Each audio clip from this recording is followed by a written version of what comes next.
twofer, and that's that Patty's nephew, Alfred Cerullo, an accomplished actor himself, was going to be available to interview Patty. So that's what we get. We get a nephew who is an actor and an aunt who's a great actress. Mr. Alfred Cerullo, please.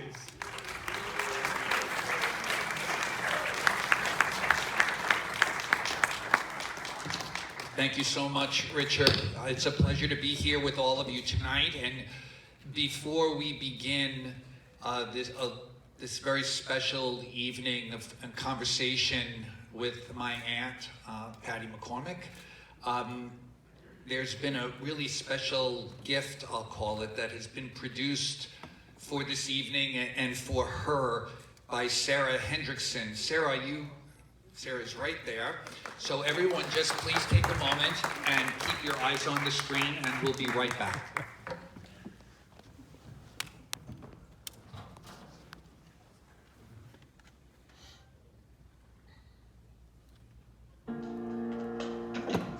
You sound like Fred Astaire tapping across the room.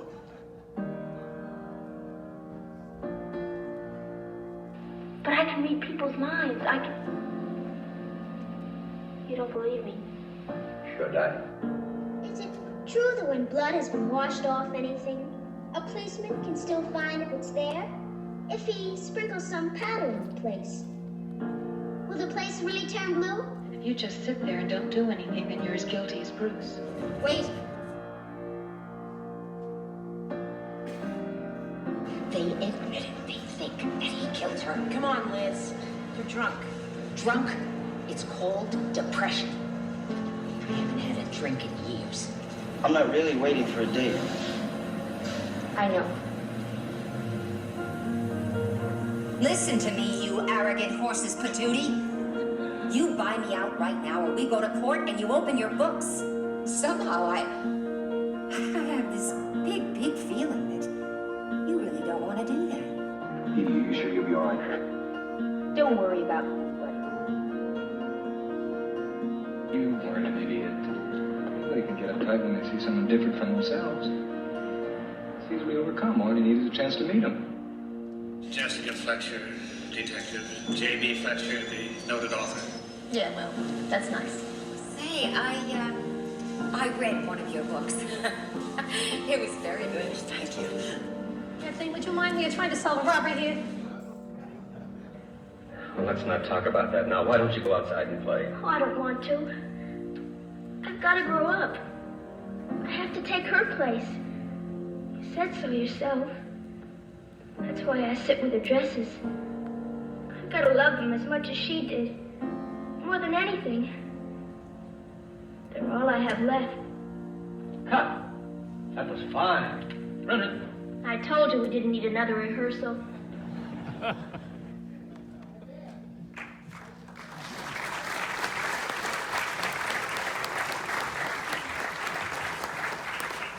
Ladies and gentlemen, join me in welcoming to the stage Miss Patty McCormick.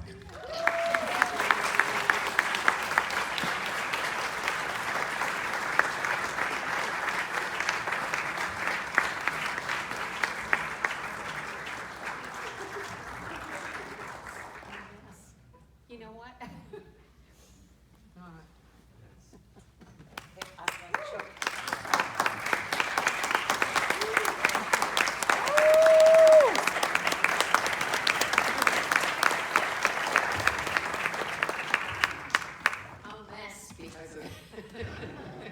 I know we're an emotional family, so I can imagine. We're all crying here. We're all crying. So first of all, congratulations. I call her Auntie Patty, but I'll do my best not to bore you with that title all through this. But you know, I know she's crying. Let me just say this. It's a great honor for me, but I know how important you and your work are to all of your fans. Yeah. And let me just begin. We'll take a little deep breath here because she's emotional. I can see it. But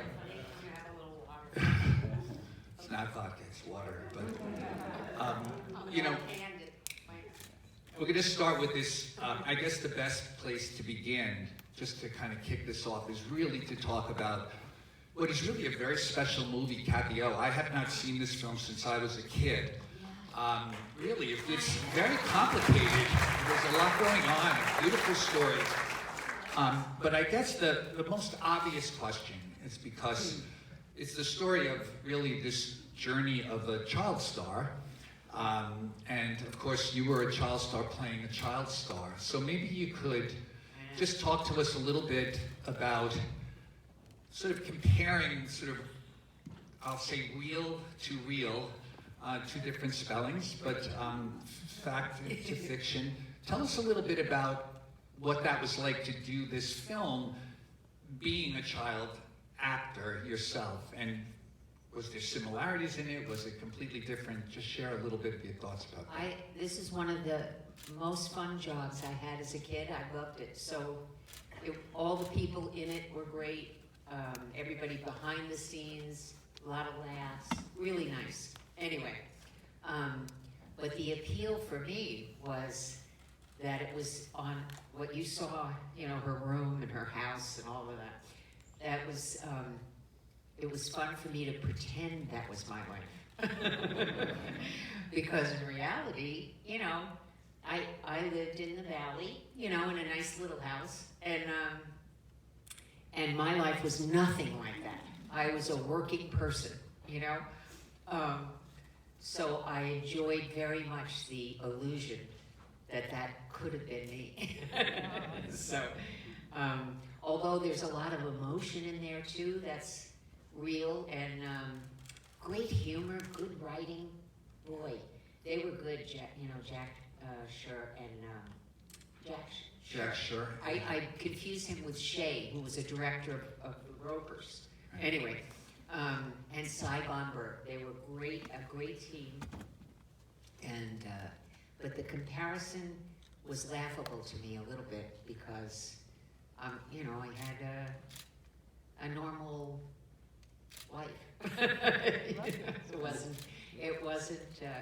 The giant bear, you know, was great. You know, you walk in her room and there was giant bears and all kinds of dolls on shelves and Is there any part of when you watch this back, and I don't know the last time you saw this film, it's probably a while ago. Oh, I haven't seen it in forever.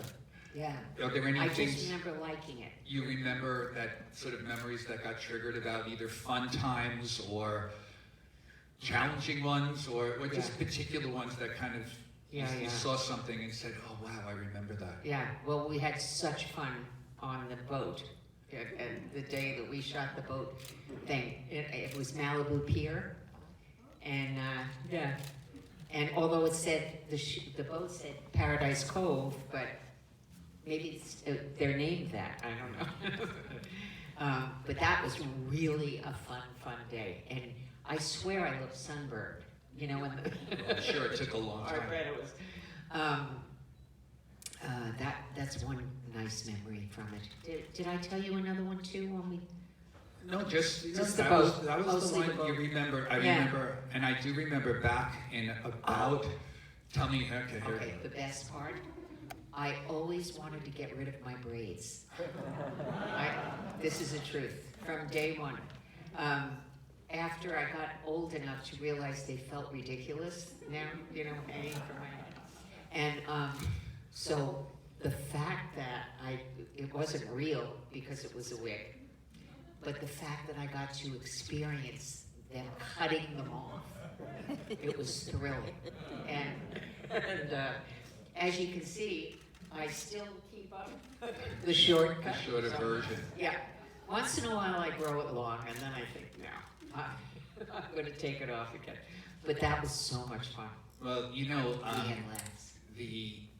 at this point in your career, and I've done some homework, although of course I know you my whole life. Just for the reference, Patty is my mom's younger sister.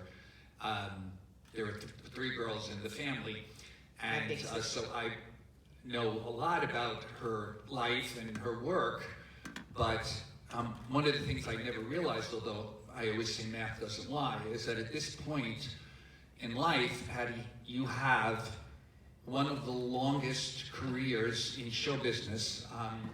That is true, and it's well documented that there are Yeah. probably a few dozen actors in the business that have a career equally. Knock on wood. Knock on wood. But maybe just share for a moment sort of the beginnings. Just how did you get to be Here? you, the actor? Oh, well, to be the actor. Well, I have to say that my work was different things in different eras to me. And life came in many times, and still does, that makes it go down, and and then something happens and the work comes up and life gets reduced a little bit, personal life. But I found that people appreciate history of work now. Whereas in my time when I was younger and going through different transitions of ages, going from baby to child actor to, teenager to woman to old person, all those transitions I look back on now fondly, and I realize how one thing, I always make a joke, that it's a wonderful career to have if you are independently wealthy, which you can't count on it, so it shouldn't be attached to that specifically. But you never have to retire. You never have to quit. All you have to do is be willing to get old. So you have to be willing to change as you change. Change the roles, change what you look for, try to learn from others. See, have your heroes. I had Marsha Hunt, who right? She's still good. She's still doing well, and she's going to turn 105. It's a wonderful thing, as October you all know, 17th. Marsha, who was an honoree She here was an as honor. well. That's how I met. Pre-COVID. Yeah. Who played Patty's mom in a series Patty had, Peck's Girl. And they're still in touch, and you still get to visit Marsha, which is really nice. But anyway, I think what I'd love to say specifically is that I really appreciate so much how I feel lucky. I feel lucky that I was able to have all of this career. It's not something I was really pushing. I didn't really push to have the work, as you know.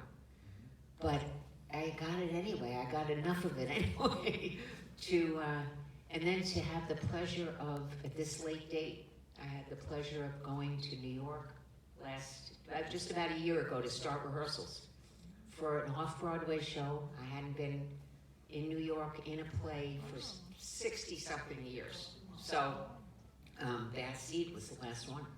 And so I think it was more years than that. Yeah. 67 years or something.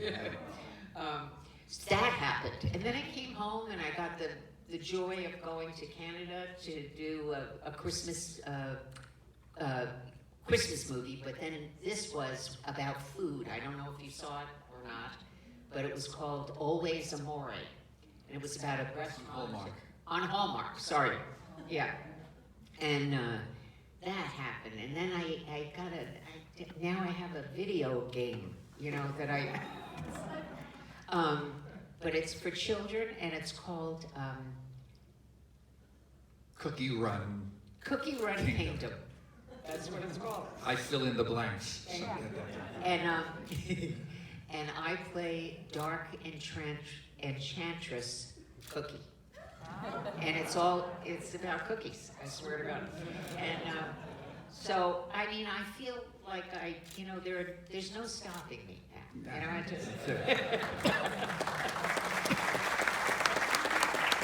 I think you raised an interesting point, and this goes to the journey of of being in the business, and I suppose really at the root of being able to accept a legacy award from Cinecon, but that you have worked in all of the different media, mediums,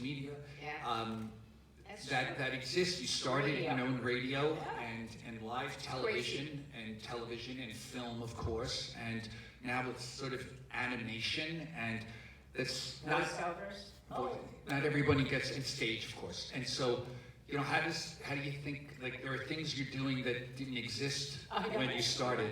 It's so fun, it's just, and it's, the stuff on the web, all that stuff. Yeah. And just a question, because I think it's important to note this, and obviously so many people in the audience, and we watched Cathy-O tonight, which is a rarely seen film, which is just an awesome choice. It really was. But obviously so many people remember you from The Bad Seed, which you created that role on Broadway when you were 8, did the film when you were 10. But that's had several different lives over time. And so why don't you, share this little newest chapter, which is sort of very respectful of you in inclusion in terms of the project. Was Rob Lowe in 2018, I think it was. He decided he wanted to do a version of The Bad Seed. So he rewrote it totally, and his character as the father was the lead. The mother was not in it. And anyway, long story short, he said, would I want to play the psychiatrist into Grace McKenna, a little girl who's playing Rhoda, but not Rhoda. And so I thought that was a lot of fun. And I got to do a cameo in Rob Lowe's. And then now it turns out Grace McKenna and her dad wrote a script as a sequel, which Lifetime is doing, and it's on tomorrow night, I think. Yeah. It's going to follow the Rob Lowe one, and I was happy to do another little sequel, a cameo playing the shrink again. So it's teeny tiny, so you have to watch. Well, I don't think that anybody could attempt to do any version of The Bad Seed without wanting you to be a part of it in some way. So I'm looking forward to seeing it, and I would say, because this is sort of a lot about family. This Cathy-O is a beautiful story, really about love and family. But I know my aunt would be very upset with me if I didn't just say that Patty's 2 children, and Danielle and Bobby, and their spouses, Jason and Angie, and 3 of her 4 grandsons. 3 of my 4. Nico, Drew, and Cooper are all here tonight cheering on Grandma.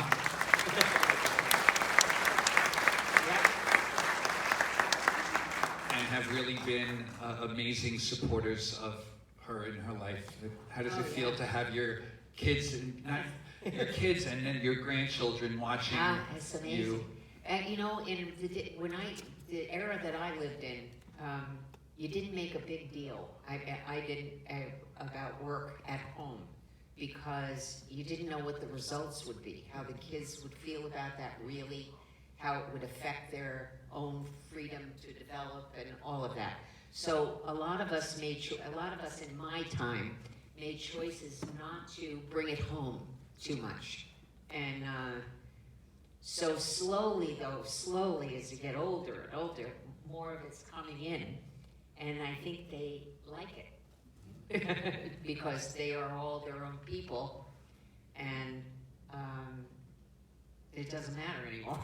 You know what I mean? It's like, it doesn't affect it negatively or positively. It's just nice to share. Yeah. So, I'm just thinking of one thing, because obviously Cinecon and the unbelievable sponsors of this event, including Hollywood Heritage, really pay incredible respect to film and the history of film. You know, some of the work that you have done in your career was on Kinescope. I know, I know. And I'm sure that because of the film fans here and they understand that, the technology of that, but few people know that you were the original Helen Keller in the first production of The Miracle Worker, which was on Playhouse 90. Yeah. Yeah. Yes, I don't. Also a rarely seen production because of the Kinescope. Yeah. You want to share some sort of memories of that experience? Of Playhouse 90? Yeah. Oh, well, I just always, I tell the story, but I always loved a couple of things about that job. One was, well, Playhouse 90 was wonderful anyway, because you rehearsed for 3 weeks first, doing, and then did it live.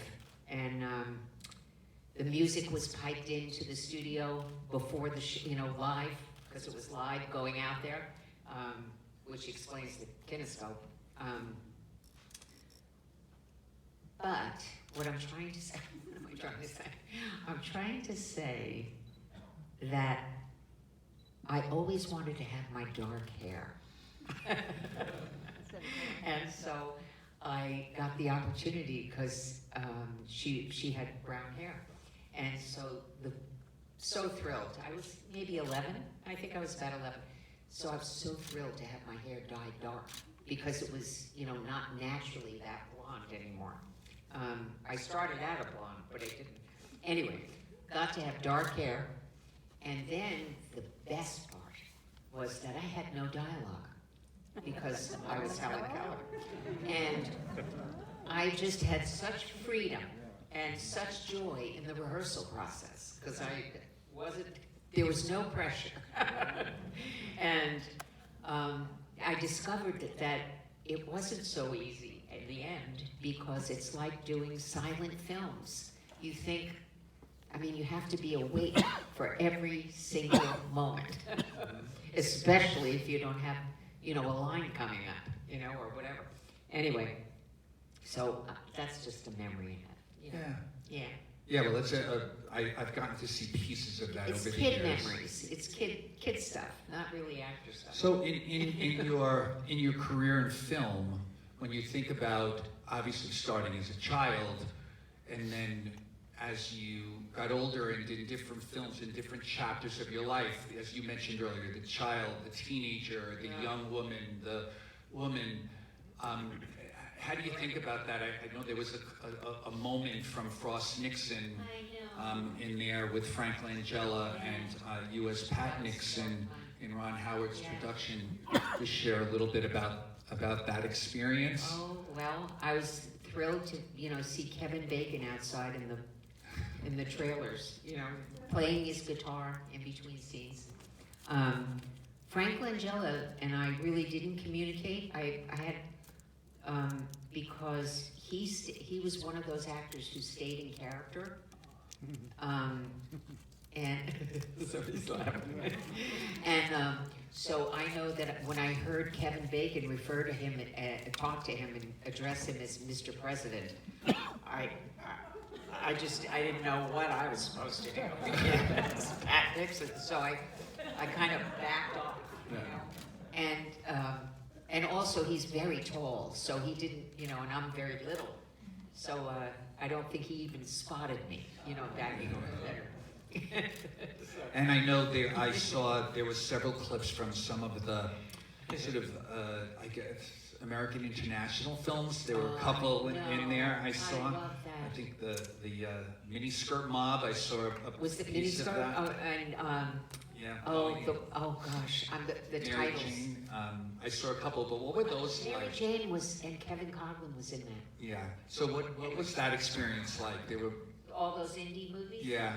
It was when At the time. this was, I went back to New York and I was there for a while, and then I finally decided I was gonna come out here on my own. And that's when I got into, I would do anything, you know what I mean?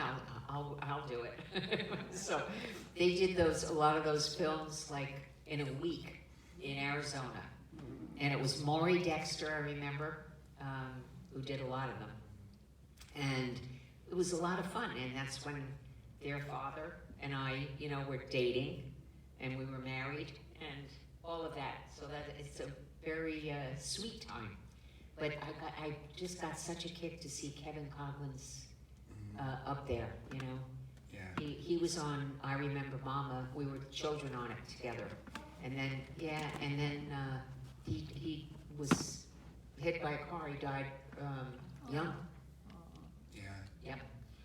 Yeah, well, I'm sure you, in your career, you've had friends and many people over the years that, who aren't here Yeah. now. But I think the one thing, I think probably all of us as fans of film embrace too, is that there's a chapter of everyone's life that's in film that is memorialized forever. And I think that's an amazing part of why it's so important to keep fighting and funding and supporting film. And sharing older, you know, a lot of kids don't know, you know, as it's always true, who was Bob Hope? You know, they think it's an airport, you know. And so, and it's important, like, it's nice to keep all of that knowledge going. And it's easier now with the internet and stuff, you know, because people can share ideas and different, you know what I'm saying. I do. Tired. It's so hot, isn't it? It's like, it is, it's but debilitating. Yeah. As they say, you know, timing is everything. Yeah. I see right off the stage, Richard, you're there, and It's time. it's almost time. We could talk ourselves to death, you know. But seriously. Yes, that is, if you haven't caught on to that, that's very true. But I right now, I have the opportunity to make the very special presentation that I originally was asked to do. I'm going to take it out. And I have to say, this is there's no question, this is one of the greatest honors I've ever been given. You've gotten to see a little bit of Patty, the grandma and the mom, the sister, the aunt, the daughter, the friend. And when you see her work, whether it's when she was a child or when she's not so much a child, but still a beautiful woman, she's just an incredible artist and brings all of those pieces of her to her work. And so I am honored to present her on behalf of Cinecon, the Cinecon Legacy Award. And so please join me in congratulating my Auntie Patty, Patty McCormick.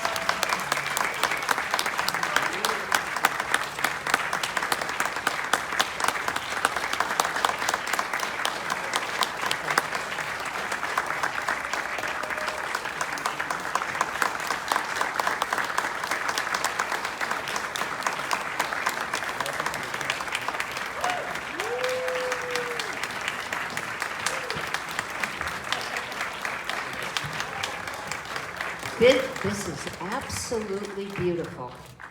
I'm so honored to have this, and thank you so much to all of you guys.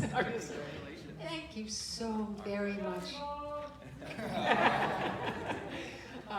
And he started it all. I know.